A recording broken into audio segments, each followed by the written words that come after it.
Question 2, and we're going to start with Kyle Roddey on this one here. We talked about small business, and now we're going to talk about big business in New York State. Okay, throughout New York State, efforts have been made and are continuing not only to attract big business, but to keep them from relocating out of state. And it's been mixed.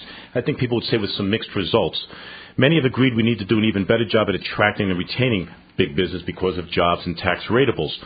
But again, what are some of the reasons that a number of these job-creating, income-producing, tax-paying large businesses continue to leave the state? And what can the state legislature do to improve its ability to compete, especially with other states, in attracting and or keeping large businesses in New York? Kyle? Sure. Well, I hate to sound like a broken record, but I think it's going to come up a lot today. But taxes. New York State is not business-friendly. It's not taxpayer-friendly. And that's the number one reason why we're not getting the businesses we need, because the cost of doing business is way too high. The way you have it now, the state government is spending a lot of money on an ad campaign, and I think that helps. I love New York, come to New York, do business in New York. It's good to at least advocate and market New York to other states. But you know what? That advertising is a drop in the bucket when they come here and they see what different properties pay in taxes. And that's why we have various governments that need to use payment in lieu of taxes and various tax incentives to bring business in.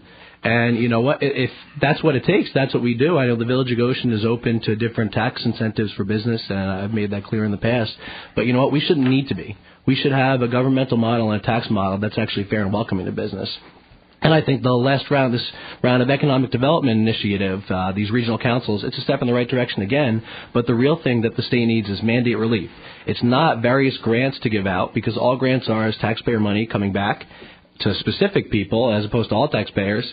But we really need mandate relief. That's how we're going to cut costs, not by giving out grant after grant. Thank you. We're going to have a question on that later. Excellent. In the meantime, which I'm sure you both will love. In the meantime, Colin, your response on that issue in terms of attracting and keeping big business in New York State. Absolutely. Well, thank you, Frank. And again, going back to an example that you have rightfully brought to this area, MediaCom, and how you have helped deliver real jobs and real results as being a partner with the private sector in your official capacity.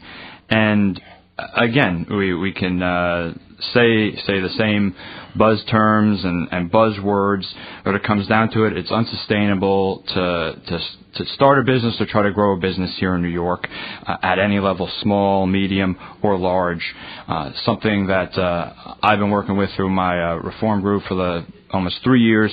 Workforce development, that was one of the key points that we pointed on, a 21st century workforce. And we have so much great human capital here, educational resources, training resources that are not only local but come from around the world and the entire region. So I think it's important to look at these partnerships that have worked, and more importantly, move forward in a positive direction by clearing out the red tape and getting out of the way. Kyle, anything you'd like to add? I just wanted to find out what Workforce Development New Dawn has done. Okay, and then Colin, you get the one question. Colin, you get that response. Okay. So, Kyle.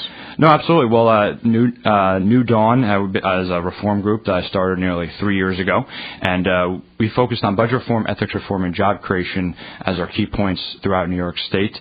And one of those key points was workforce development as an important way, an important policy idea over which we can move New York State forward and create a better New York. That didn't answer my question. Okay.